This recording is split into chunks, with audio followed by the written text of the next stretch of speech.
Welcome to the Help Me video for the Lower 6 Key Assessment 2, which is on core concepts done so far. Just a little look at the front of the paper. So it's out of 50, and the way that we mark these, if we underline stuff, we're just trying to tell you it's right, but you might not have got a mark for it, but we're trying to say you've done that okay, so that's not wrong. Anywhere we give you a tick, that's where we're awarding a mark. Anything with a circle around it, that's wrong. And if it's so wrong that we're not going to give you the mark, we'll probably put a cross there. Common errors, so we try to put the most common errors and put abbreviations so we're not writing a lot of stuff. Read the question. Usually if you've explained something when it wanted you to describe something, so you've actually not actually followed the instructions. Use the information. That usually means there's a graph or something that you need to refer to, or a table or a statement.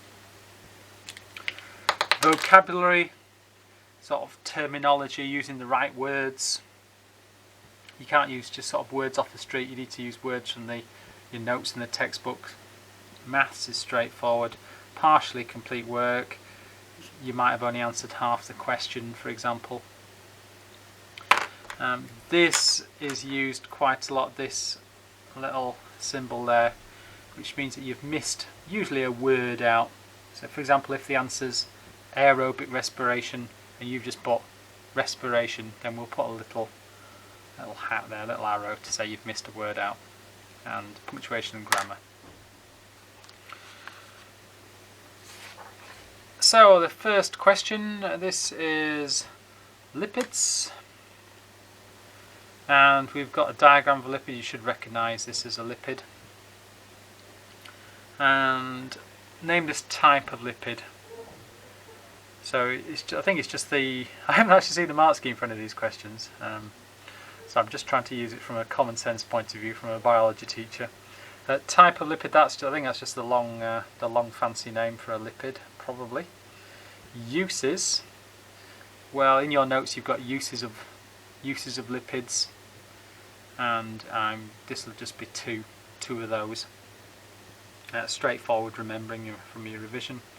And a test for the presence of a lipid, 2 marks. So that will be the test that you did in the lab, so chemicals,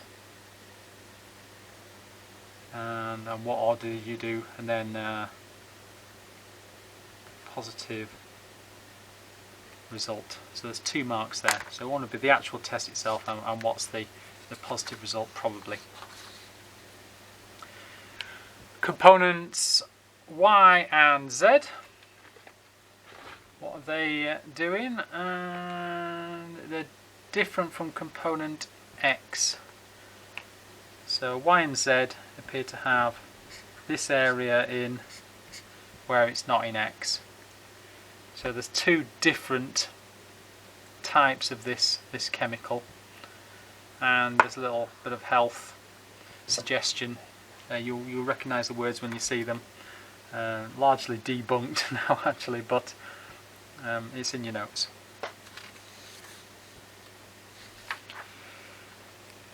Now the diagram below shows a different type of lipid, and it's different because it's got this group on there. And if we kind of drew that there, then that's what we can see there. Why they arrange themselves this way, so 2 marks. So we want to know, what about this region up here? Why is that into the water? And this region here, why is that away from the water? So I would name the region and name its property, and even what it's made out of to justify that, to bang on those, nail on those two marks. the plasma membrane of a single human red blood cell surface area of this number. Calculate the area of water. So it's a calculation. The little trick here is realizing that the membrane structure of a cell is slightly different from this membrane structure there, or the structure given there, in terms of the number of layers. So that might help you there. And you need to explain that there. So a little bit of maths, but it relies on a bit of biology knowledge. Part C, this is a classic sort of experiment, and we've seen it with dyes, with inks, and all sorts of different ways. So it's a common sort of type of question. 3 diagrams, and they do something to make one part of the membrane a different colour, and then after a while it changes and blends back into the original sort of colour again. And explain how these images provide evidence. So we need to talk about these images for the currently accepted model. So I would certainly explain about the model, the name of it, and the definition, explain a bit about it. So 3 marks, you've got plenty of space here. So talk about the model, and then you've got to talk about this evidence. So the fact that things can move around, that's the basis of this answer. So without giving away the name of the model, but things can move, that's the clue there. And so what things are moving, how are they moving, why can they move, that sort of answer there. Probably time to give you the password. The secret password is curly kale. A nice vegetable that I made some soup with the other day. Curly kale. Question 2. Ebola virus. You probably remember this a couple of years ago in Africa. And there's an electron micrograph, and then there's a diagram. So you're not actually meant to know anything particular about the Ebola virus. But you do know a little bit about viruses in general. We've got the usual viral structure, so you should know that, and it's telling you it's surrounded by this lipid bilayer, which you didn't know before, and it tells you where it's from, infected cell membranes. And we've just done a question on membranes, so it should be fresh in your mind. And it tells you about a glycoprotein, that's trans membrane. So glycoprotein, that's transmembrane. So that you should know what that is. And it allows the virus to bind. Okay. What are the 2 major biochemical components present in all viruses? So this is just your AO1 knowledge. A virus contains this type. So biochemical, what type of compound, family of compounds? That should be pretty straightforward, just looking at your notes. Biochemical, again, biochemical structure of a glycoprotein. So I would split that and say what the 2 parts are and what they are derived from. Then we've got this process here. We appear to have the virus. And the virus, do we know what those little bobbles are? Yes, we do know what those little bobbles are. So these glycoproteins there, those must be the glycoproteins there. They're doing something to bind onto these things here, and then the membrane appears to be enveloping the virus, and that's one of your forms of transport when you did the transport and membranes topic. This is one of your forms of transport where the membrane is enveloping something, and then this is going to come around there. There's a little arrow there that you might have missed, and then this is going to make a separate part of that. I'm trying not to say the answer. Say with the virus inside there. So using the information from the diagrams, I would certainly talk about what's that, what are they doing together there, what's this thing that's happening here, the name of the process and what's actually happening and why it can happen, and what's this thing that's formed down there. And in there there'll be 3 marks. Question 3. This is a spyro gyra, so it's famously, you probably saw it when you came for our open day or taster session. We've got, this kind of looks like spirals of green. So these nice little spirals of green there. It's called mermaid silk or something like that, I can't remember. Identify organelles.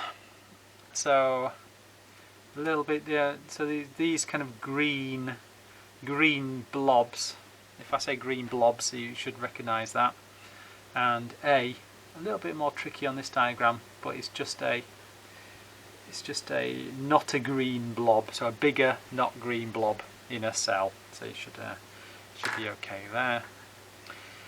Now a bit of maths. The actual width of the cell between X and Y was this number of micrometers. So 32.3 micrometers. Calculate the magnification. Right, you'll need a ruler and you'll need to measure between X and Y. Okay, so you measure between X and Y, and for me I'm saying that's 12. So X, Y, the image is 12 millimeters. And then I've got 2 different units here, so I'm going to have to convert that. It's easier to convert that into micrometers. So hopefully you remember how many micrometers go in a millimeter. And then I'm going to see how many of my 32.3s go into my answer over here. So it'll be that divided by 32.3.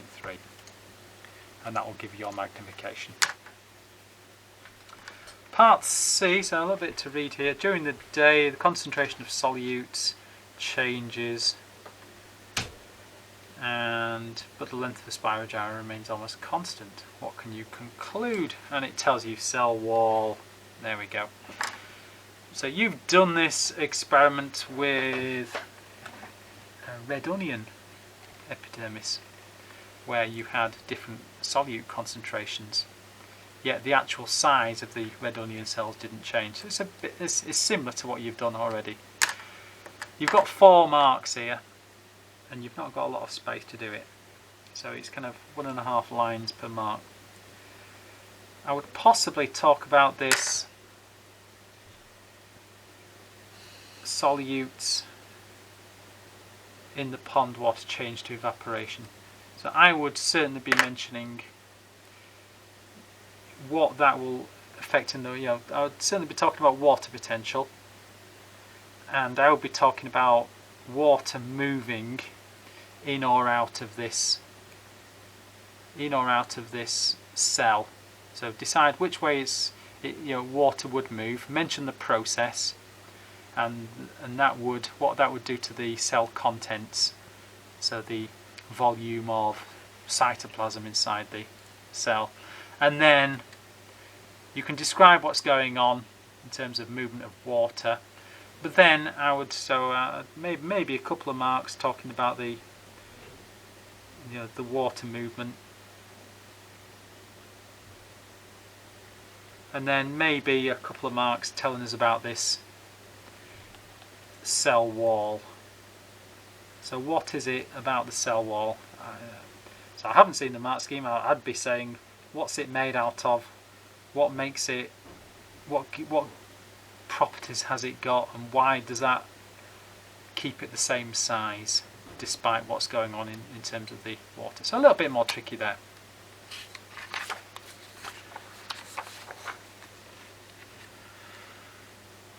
Here we've got a photomicrograph, so taking down a light microscope rather than an electron microscope that the virus was taken with. and we've got same group of, it was once thought to be the same group as spyro gyra, but now when you actually look at them down an electron microscope, then they're different. Conclude what cell types are present, and 2 differences and 1 similarity not labelled in the photomicrographs. Right, so the instructions are quite specific here.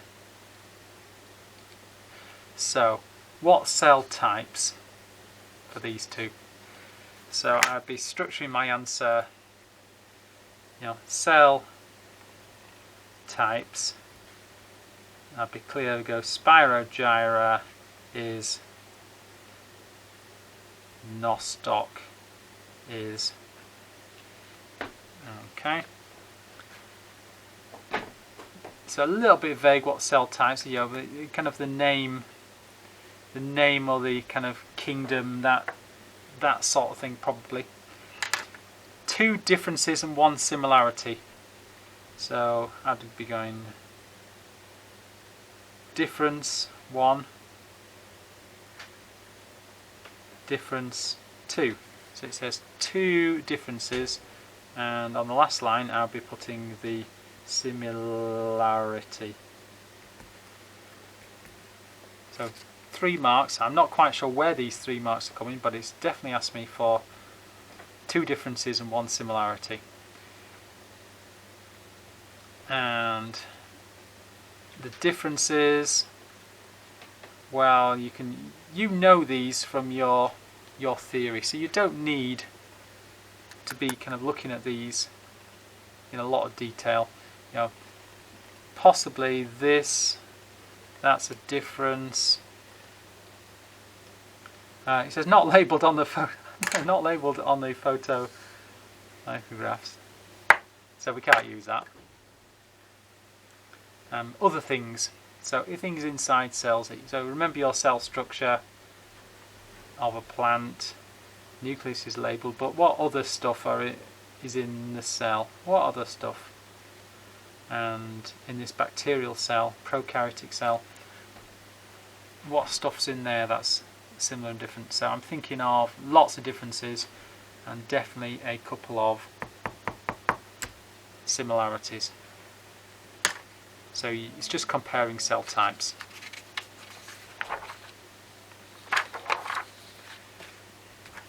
Time for password number 2. Miss Knights, can I have an interesting biological word, please? Parthenogenesis. Parthenogenesis. There we are. So we've got parthenogenesis. That is secret password number 2. So we're on to question 4. Now this is a bit more of a traditional, straightforward question. Production and secretion of functional proteins involves a number of organelles. So there's a laminated sheet that you might have done with this on, and there's umpteen questions similar to this. So state how organelles B to F work together in this particular sequence. So I would certainly be identifying them all, although there probably isn't a mark for identifying them, but I would do that anyway because it'd get it straight in my mind. So I'd be identifying all of these, and I'd be remembering from my notes what job they do and just putting them into the right order to produce a functional protein. So the job at the beginning, then what happens to build this protein out of amino acids, and it says functional protein, so not just the primary structure, but tertiary structure, quaternary structure. So it's 5 marks. I'll be getting these organelles down there in the right order, saying the name of them and their job in this protein synthesis. But 5 pretty straightforward marks, I think. Suggest the role of organelle A. So A, yes. Okay, no problem. I'll be saying what it is, the process, and the product that it makes, and where that product is used in this protein synthesis. What's the point? So not just the name, not just the process, but what's made and why it's useful. Calculate the actual size of organelle A between G and H. So I'd be getting my ruler on, I'd be measuring it like that, and I'd measure it in millimeters. Okay. So on the page I've measured it in millimeters, and I'd be realizing that, well, it's not actually that big. It's 12,000 times smaller than that. So I'd be dividing that by 12,000, and then it says express your answer using the most appropriate unit. The most appropriate unit won't be millimeters, but probably the one smaller than that. And we've got a chunk of writing.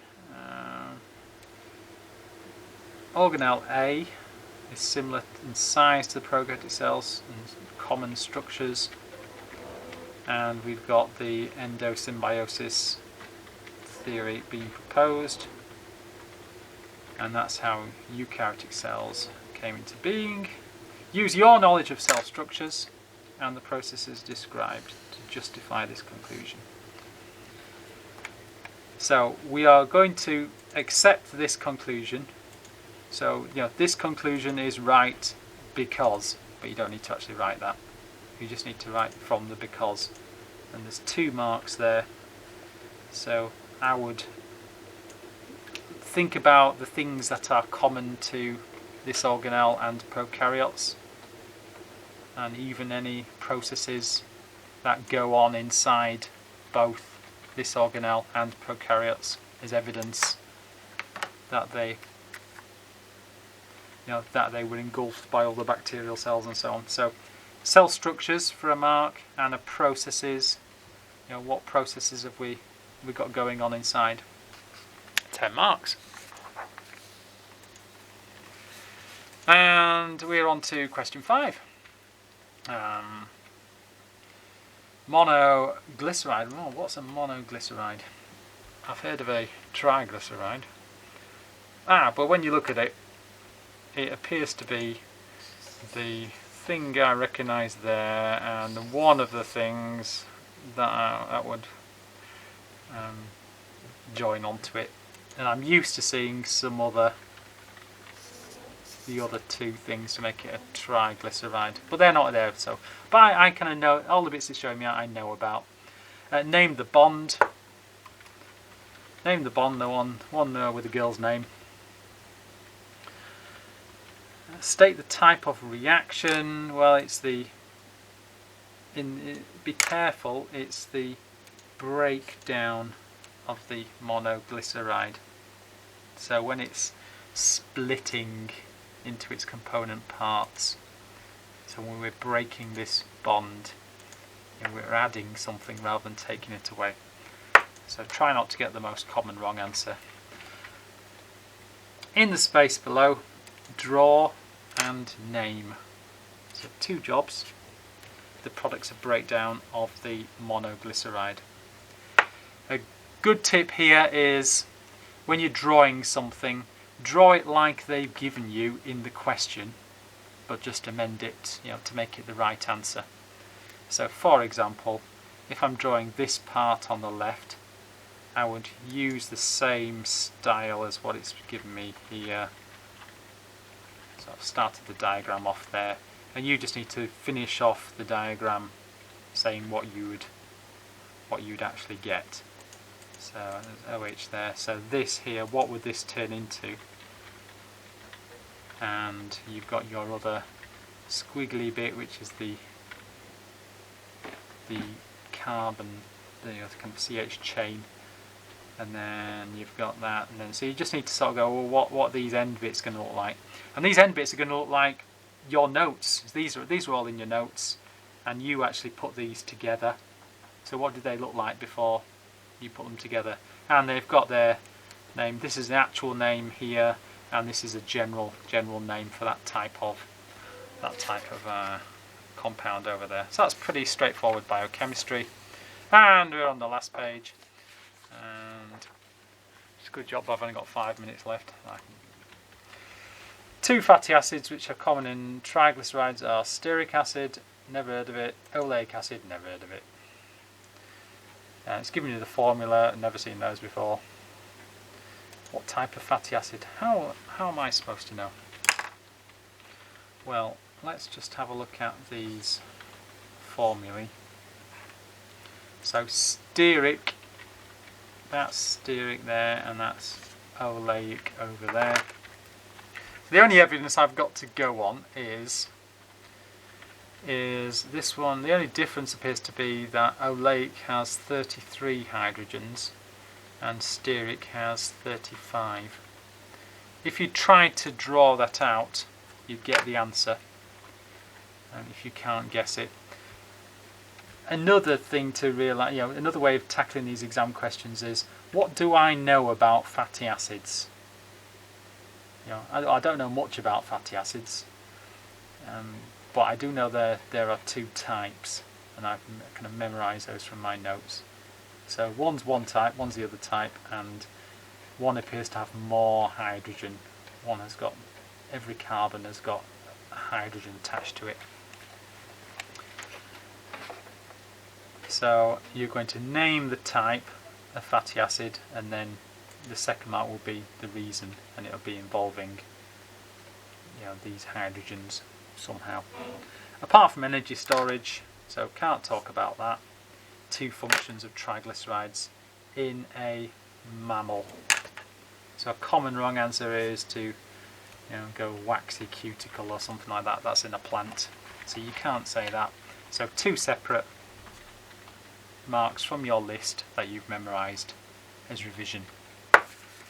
And that is the Help Me video for Key Assessment 2. Good luck.